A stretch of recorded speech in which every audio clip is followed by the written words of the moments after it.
Sorry.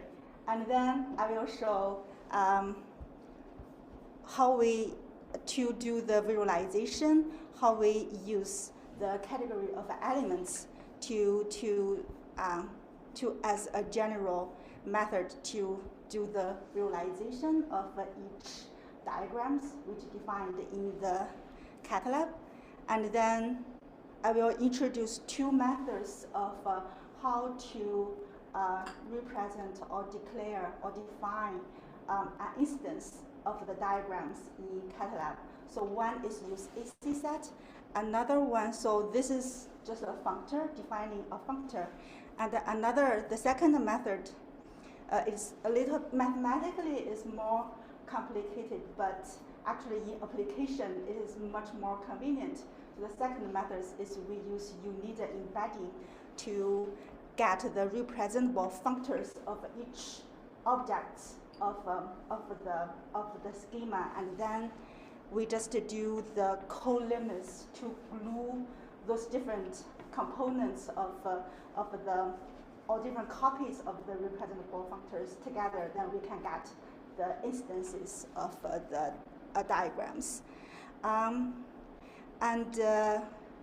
I think this is the main part of the current. Yeah, so those are the main part of this session. We also prepared attribute C sets and the structured code span. That is some option contents that depends on the time or the interests of everyone. If we have time, I will also introduce the attribute C sets and the structured code span. So firstly, we will see what is C sets. So C sets is like is like a term that is specially used in Catlab. So in category theory, we can think of C sets. It is a functor category. So that is the C sets. And what is a C set?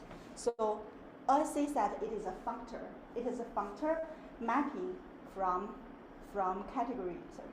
From C is a category, and the set is the category of set. So a C set, it's just one functor, one specific functor mapping from category C to set. And here in C set, actually, so now if we in the word of C set, we are not care about the attributes. If we only think about the C set, so actually the C here is just the schema, or it is a category. It's the schema just the Osmond you introduced, and in math, this is just a category. And so here, a C set is a functor. It's sending from the schema category C to category set. For example, it's here. I can have one functor sending from C to set, and that means we will sending an object in C to an object of set. Secondly, we will sending the morphism in C, in category C, to functions in category of set. So also we have to draw here what is the functions and the category of set. So I think based on the limited time, I will focus on the first example of how we will define the basic graphs or directed graphs using Catlab.jl. I still prepared several other examples, but basically those, in theory, they are the same. So I think maybe I will focus on the first one because of the time. So firstly is, if we would like to define a basic graphs in Catlab.jl, then what we need to do, so one specific graph that is a functor mapping, that is a functor. And firstly, what we define is we define the category C in the C set. So the category C represents the general structure of this specific diagram. So here, this is the category representing basic graphs. So this category have two objects. E is edges. V represents the type of vertices. We have four morphisms. There's two identities. We didn't draw that out explicitly, but there's two very important morphisms: source and targets. Each edge will have a source vertex, and a target vertex. So this is the schema or the category representing the specific type of the diagram. Here is the direct graphs. And in Catlab.gl, we use the macro of a present to define such schema. This is almost so as Dr. Osgood have introduced just now. This present defines the presentations of a category. So in presentations of a category, it should have generators and relations. Because for the graph, it is very simple. It only has generators. It is a free category. There is no constraint equations or constraint relations to have further constraints for the morphisms. So here it only defines the generators. So I think I will do this very quickly. Dr. Osgood have introduced it just now. So now we define a schema of a simple graph. It have two objects, V and E, and two morphisms, source and target. So the morphism of source is from object E to object V, and the source of target, the morphism of target is also from the object E to object V. So this is the schema. If we can draw it out, and the two graph with it is a built-in function in Catlab.gl can do the visualization of the different types of diagrams. So here we can always draw out. We use graph to represent the category. It looks like a graph, but this is a category. Yeah. So presentation. Oh yeah, presentation of the category. Okay, so firstly we define the schema of, or let's say the category of C. Then now let's see we define the instance of the schemas. So the one instance of the schema it is one functor, a functor mathematically. And then in this example that is one graph. A graph it is an instance or a functor here. So if we define the instance of a graph, this is the example. I just have a very simple example of a define. So this is just an instance of that category C. So in this graph, I have two vertices and one edges. That's it. So this is a function mapping. This is the function mapping. So this is the category C, and this is the category set. So now I have a functor f. This functor f will mapping from the schema C or the schema or the category map to the category of set. So there are I think there are numerous tons of different functors. One functor is it is a specific graph. So this example functor f only represents the graph here. This is the graph. So what the functor f is? In category theory, the graph, the functor f is sending each object to specific object in category of set. Because I have two vertices, so I have sending the object V to here to the object of 2 in category of set. So this object 2 it have two elements. V1, V2, and I'm sending the object E to set 1 because I only have one edge. So the E is sending to 1. I also have four morphisms, but the identity is not that important. It always sends to identity. The two very important morphisms, I have morphism source and morphism target.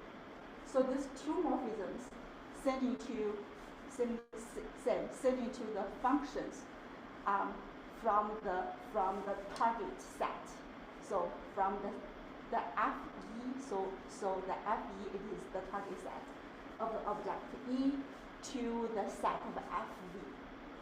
That is say like, okay, for this edge E1, the source is vertex V1, and the target element is vertex V2. So this is the in-category theory, how we define a graph using CSAT. So now we will look at how we define that in Catlab.jl. You might want to ask if there's any questions about the idea of that. Just so a functor from a schema category to set maps an object in the schema category. We saw those objects. So those are the dot : ob that Arthur was asking about. V is an object. E is an object. So each of those objects gets set to an object and set, which is a set. The set of vertices, the set of edges. Each morphism in the schema, like source, gets set to a morphism in set, which is a function. From the, in this case, say from the set of edges to the set of vertices. So it's a function specifying for each edge its source as a vertex. Are there any questions about that? Because that's actually a very important notion. And then you'll see how it's sort of described, specified.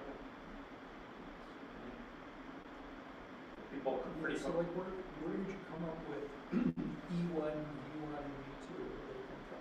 Oh, okay, that's a good question. That is when we need the attributes that work. So now, actually, okay. Well, I mean, the fact that this is 2 means it's fin set 2, if you remember. Remember way back to my first presentation with this is fin set 2, meaning it's a set with 1 and 2 in it. Do you remember that? Okay. That fin set. Remember fin set 4? You asked like, what's fin set 4? And I said it has 1, 2, 3, 4. This is fin set 2. Okay, so why does 2 in that context represent a fin set? Like, is that part of the definition of this? Yes. Yeah. So the fact this says 2, it's saying okay, that's a set. That's the set fin set 2. Okay. If this had been 4, it would be the set fin set 4. Okay. And having the elements 1, 2, 3, 4. Here it is the elements 1, 2. And you're just trying to say typing, like not. Well, we'll see another way to specify it. It's like a little. Terse, but I mean, it is terse, but you see what I mean about it, like getting it's kind of treating it like skeleton set, like there's one set of size 2 here, but you'll soon see a way of specifying this with something called AC set column that's less confusing in that regard. But this is fin set 2, and that's why there's 2 shown up here. 1, 2. Did you say that the A and AC set is attribute? That is true, although in this case you're not using an attribute. Yeah. This is just a plain old C set. Yeah. But you'll recognize this syntax as well from fin set. This is how you specify a function. Back in fin set, this is where we specify. In this case, this is a function from 1. Source goes from the set of edges to the set of vertices. So it goes from a set of size 1, that's why there's one thing in brackets, to a set of size 2. That's why it could what it could map to is either 1 or 2. Yeah. I don't know. Thank you. Yeah, thank you. Yeah. So okay. So thank you. So yeah. Sorry, why do you need source and target to be indices and Oh. That's declaring it to optimize for Yeah, so this a is pre-image. yeah. This is like mainly about the software implementing. It's for the optimization of a quickly search via the index. So you can quickly compute pre-images, not have to sort of it pre-compiles the index in a database sense. It's sort of a reverse lookup. Thank you. It's an optional thing. Oh yeah, right. It's option. I can only do this. But then if I want to search like the index of the source one or that's very slow. That's the difference. Yeah. Okay. Yeah. So So the first method of define the instance of a schema. So it's very straightforward. Mathematically, it's very straightforward because the macro of at AC set here. So this is the Julia macro. The Julia macro at AC set here is just simply define the functor. It's just simply define the functor. That's it. So so I think Dr. Osgood have already introduced much of that. So I will go very quickly. So to define the functor, that is the same thing. This is the code and this is the map. That's almost the same thing. So here it say like I sending each object to a set. You say I send object V in the category C to set 2 to set 2 in category set. And I sending object E in category C to object set 1 in category of a set here. So this two is say like to define a functor, how I map between the objects. And these two lines is say how I map between the morphisms. Yeah. So here it say like for the source it is the morphism in the category C. So this is the source. It is say like okay, I send you this source to in the category set to the function from set 1 to set 2. That is say like only this function is like I only choose one element to the set 2. This is say like okay, so this edge source is the vertex 1 because I only have one edge, and the targeting is the same. So that is say like okay, the edges target it is the one vertex, that is the index 2. Because so the target set is 2, set 2. So basically this is just in Julia we just writing down how we define the function mathematically. So in mathematically I think this method is very straightforward. Later we will see another methods define the instances using unique embedding. Mathematically that's more complex, but actually in application that is more effective, and it is always correct. And it's more clear visually. Yeah. To a newcomer, you can just read it out. Yeah. Okay, so then this is the results. Actually, I'm not sure if you familiar or know something of Dr. David Spivak's categorical database. So that's the same structure. Actually, in Catlab, we use because the categorical database, it is also CSAT. In math theory, that's the same thing. So here in Catlab, we use categorical database to represent the data of the CSATs. So that means one such instance, it is a specific database. And in this specific database, for each object in category C, it table. So actually here it is should be two tables. One table is related to the table of object edges, and one table related to object of vertices. Because the vertices is very simple. So for the vertices table, it just say V1, 2. That's it. So that's why we will not explicitly. Because there's no outgoing columns from that. Yeah, right. There's no morphisms out of V. Yeah. So right. So each column is just the morphisms out of this object. That's why here in the table of E, so each row it is each element of the edges, and then each column it is a function of the morphism out of the object. So this is say like for edge 1, it's source. Here is vertex 1, vertex index 1, and its target is the vertex index 2. So this is we're using categorical database to represent the instances of each diagram. You might have said that if there were multiple edges, if she had 3 edges, there'd be 3 rows, Yeah. 1 for each edge. The primary keyword, then 1, 2, 3. And source would specify for each edge the vertex whence that edge came, right? From which it emanated, and the target would be the target to which it went.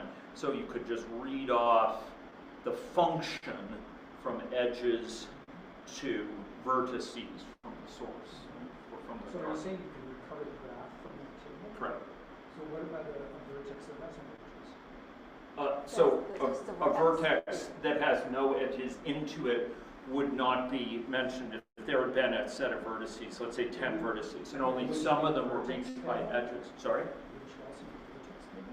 It would show up in the vertex table. It wouldn't have a mapping to it from it. Oh, Yeah, so there would be will no not. row in the edge table. There'd be no No, row I'm in the just edge trying to table that understand maps what to is- that. That's correct, but it would be in the vertex. So where's the vertex? In this particular case, it's not shown. I think Oh. there's an option where you I can show have it. another example. Yeah, it is always because that is simple. That's why it's It's always there. It's just Yeah.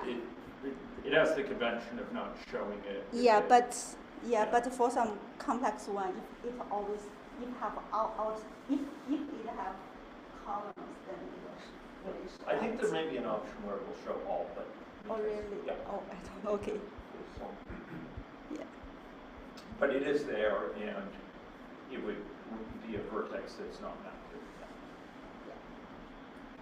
Okay, so for the visualization, now we can using the category of elements to it's something like to do the general visualization of each instances of the diagrams.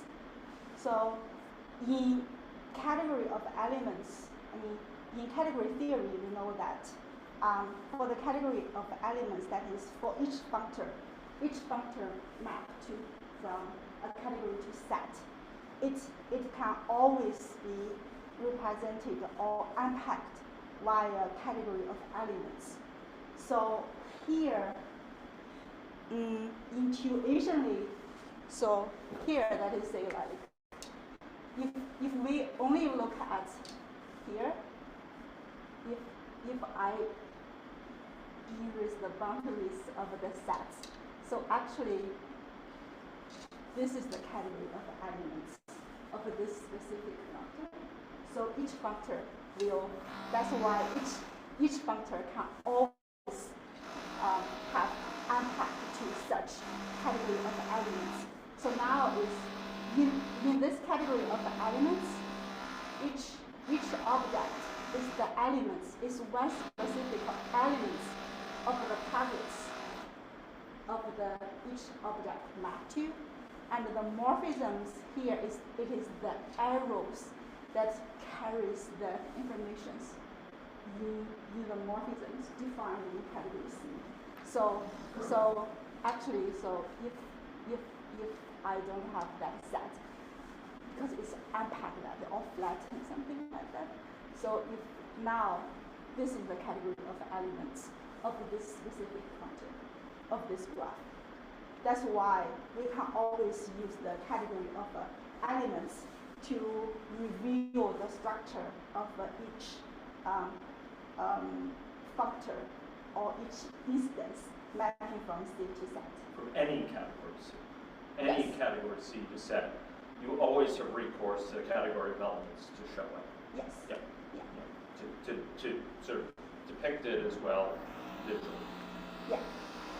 So then in Catlab.jl, so firstly it's like, so the syntax is very simple. We always can call the function say elements. Then this is the instance. This is the instance of the graph. Or in mathematically, this is a function. You might want to show where that was. Oh, yeah. Just over the bottom. Yeah. So that's it. That's your particular graph. Yeah. Particular functor from C into set is a graph. Yeah. So then the okay. So to me personally, I feel the very interesting thing is like, okay, now so if I plug this category of elements out, so this is the category of elements. Actually, this is the same thing here. That's the same thing here. That's the same stuff here. So that's a category of elements. So I think that's very interesting here is like, this is a category. This is a all presentation of a category. It is not a graph. The thing is like, we can use a category to represent a diagram, or here it is a graph. So this category is category of elements. It cannot draw out the structure of the graph right now. But what it shows the hidden structures defined by the category C. So this is the structures by the category C and defines in the set here. That's the category of elements here. So this is a category. It's not a graph. So that's a category. You would have, this is an object, that's an object. It's going to have an object for each element of the set defined by that functor associated with each set mapped to by an object here.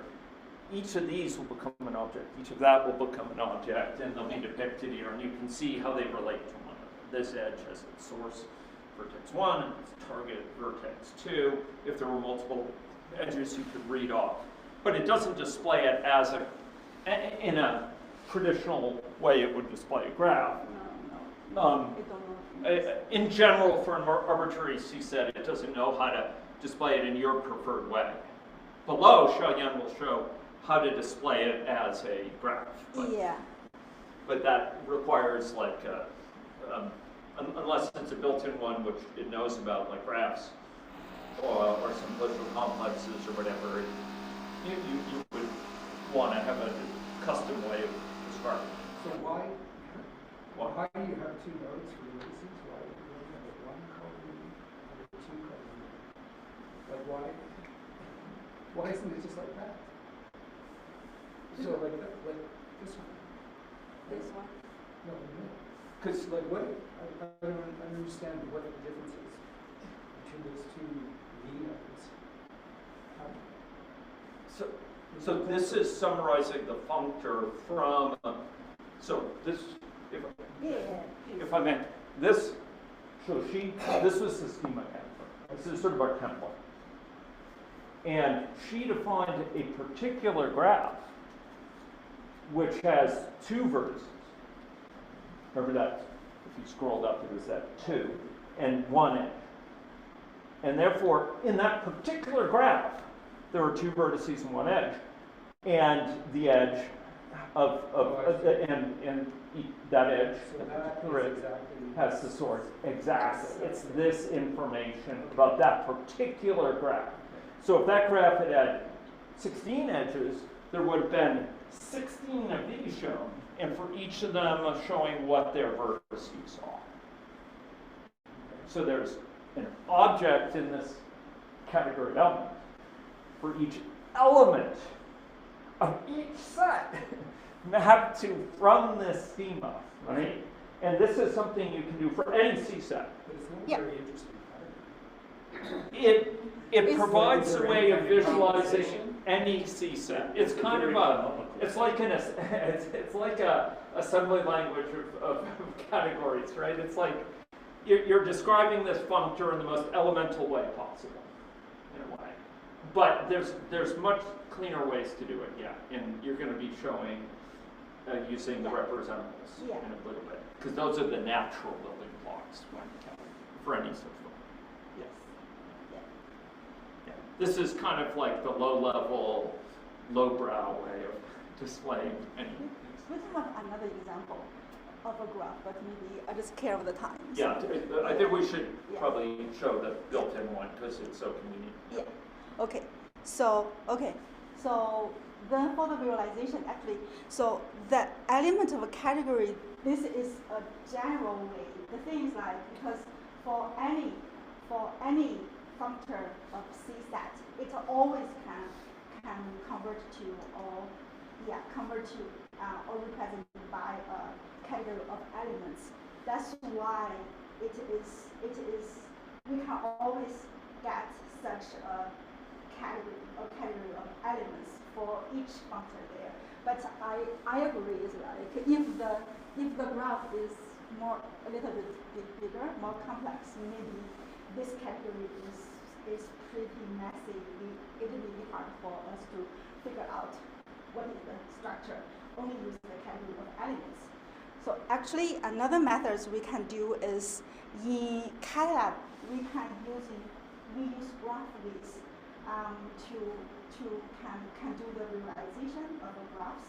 So then, for the users, if the user are implementing our own specific diagrams, that means for a user, for example, for me or for our lab, we have defined the diagram of stock flow diagrams, for example. Then what we do is we define the category C, specifically designed for stock flow diagram, and then we will write the visualization functions by ourselves. Then we can do the visualizations, better visualizations. So here, this is an example.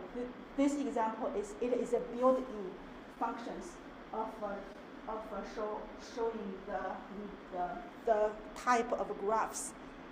So this is the same.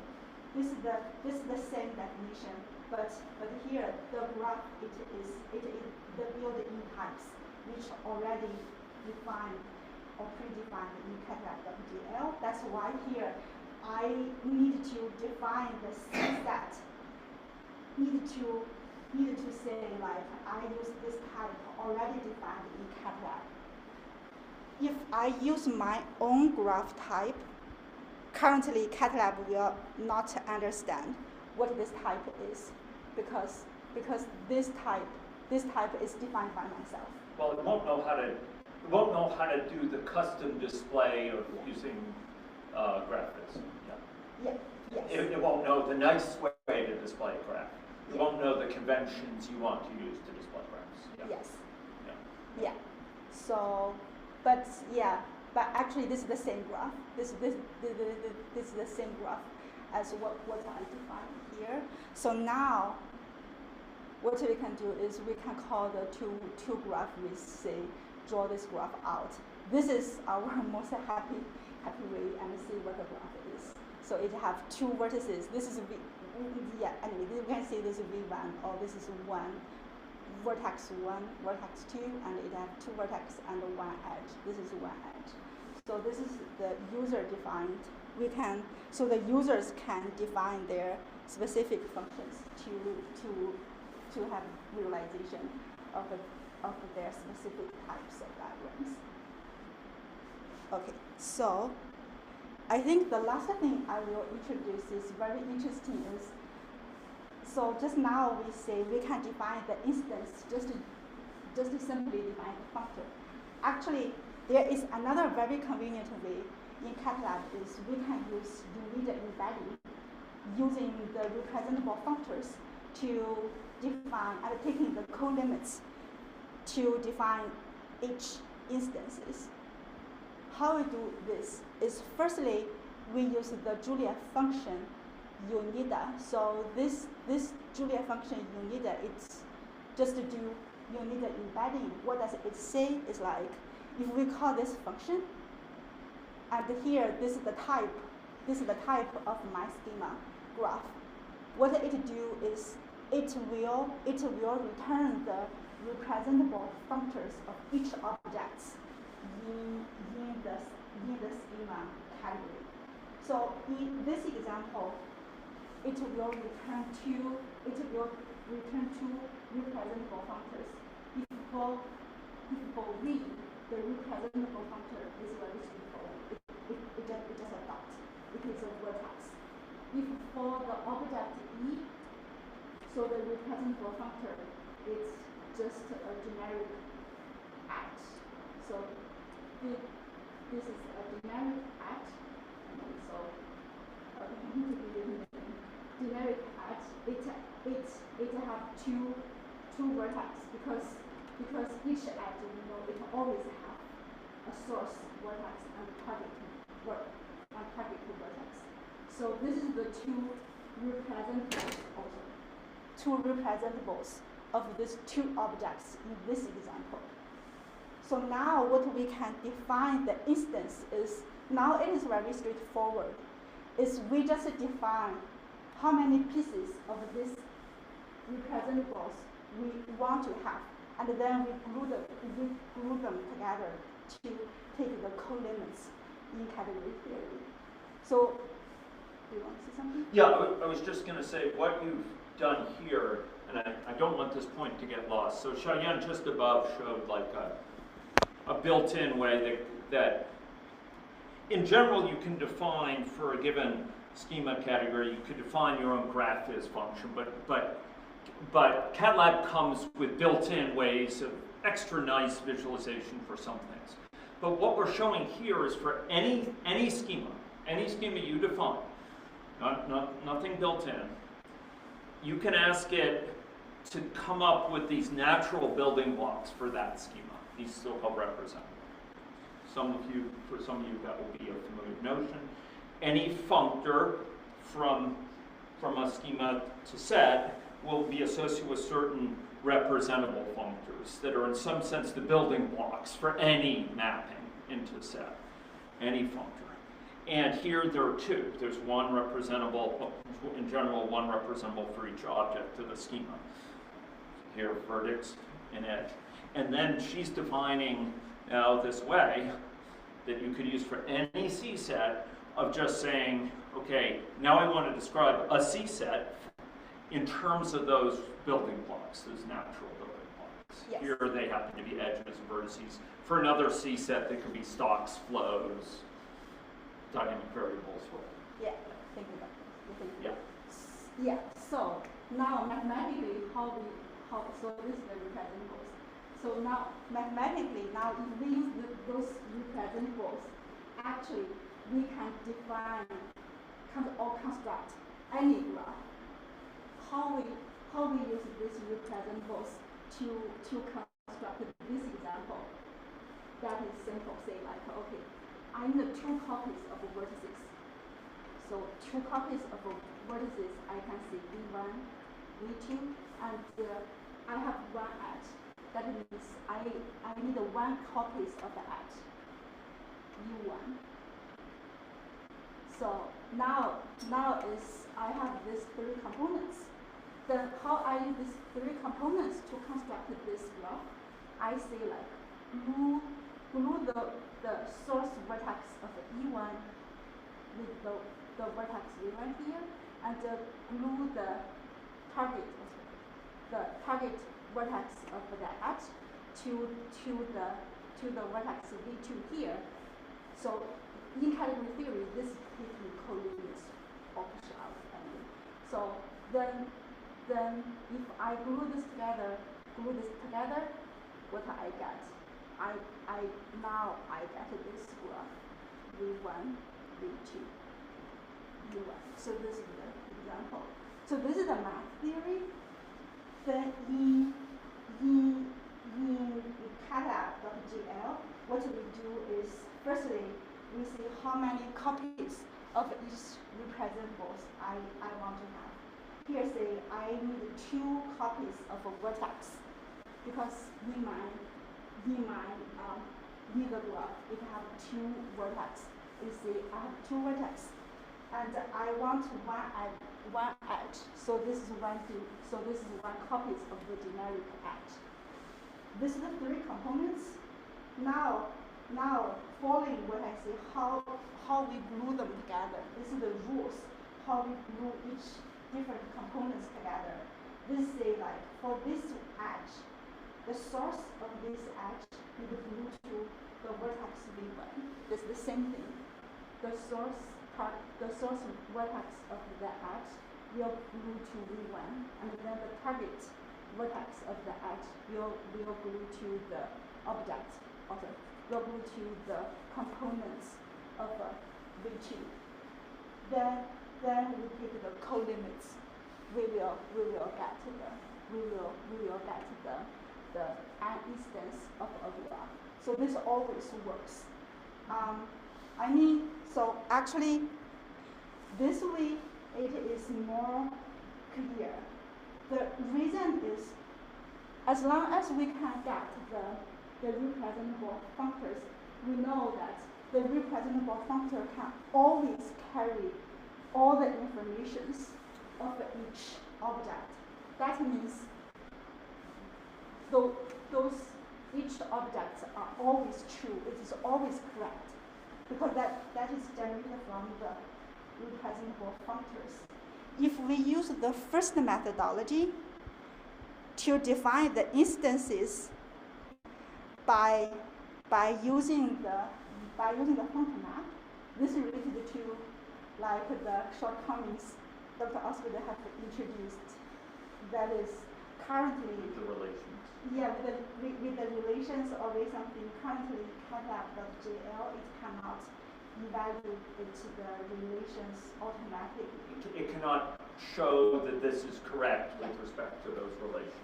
In other words, if you manually specify it, it's not going to be able to say, wait a minute, you didn't provide this guarantee. Yeah. You're not observing this property. But if you do it in the AC set column, it builds in those guarantees. Yeah. That's right. Yeah. What is co-limit? So it's something called a co-limit, and here I will be covering that. You'll be seeing that. There's a construct called a push-out, which is a particularly simple example of a co-limit, but it's essentially like taking 2 structures like an edge and an edge, and instead of just saying, okay, I have edge 1, edge 2, I as Xiaoyan said, I identify part of them. It's like I glue them together around a common vertex. So a co-product would be just like taking I have edge 1 and edge 1 side by side. A co-limit would be like sticking 2 pieces of Tinker Toy together into a common vertex and having them together. And that's what this is doing, the AC set column. You're not showing that, but the AC set column, this is like saying, okay, give me an edge, give me 2 vertices, the source of the edge is vertex 1, the source of the target of the edge is vertex 2. And this is, as Xiaoyan said, gluing them together. It's basically saying vertex 1 is the source edge of the source of this edge. Vertex 2 is the target of this edge. Identify V2 with the target, meaning treat them as the same. But really, you don't have to think about it. You can just say, give me an edge and 2 vertices, and the source of the edge is the first of those vertices, and the target of the edge is the second. It's a very nice way of building up things by the natural building blocks in ways that ensure the properties. Yeah. Thank you. Yeah. Thank you for that one. Yeah. I mean, we have some other examples. I don't think I have time to show that. So I just quickly go through is we have symmetric graphs. So this is the schema for defining a symmetric graph. So in Catlab, when we define a symmetric graph, it is also directed graph, but for each edge, it's paired with a involution edge with this to the reverse loop. That's it. So it has the relations here. And we can also define the reflective graph that is the same as Dr. Osgood have introduced. So that's the same thing. The final example, it is, so here I create an example. So this is an example from the textbook of the 7 sketches by Brandon Fong and David Spivak in chapter 3. This is the same example in this textbook. So I have defined a version of only C set. But in the C set, if only in the version of C set, it can only using the skeleton fin set. That's why we cannot label the names of each object. So then that's the powerful thing, or that's why we will use attribute C set. But the attribute C set is the option contents. Yeah. Perhaps we should just say that attributed C sets allow you the option of providing attributes that can use arbitrary Julia types. So here, so this is the attributes. For example, strings or symbols or other constructs associated with the attributes of a schema.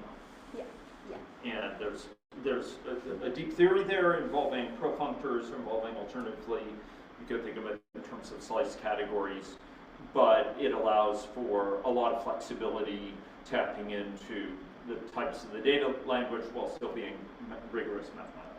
Yeah, thank you. I think I will stop here. Okay. Another comment. Very good. Very good.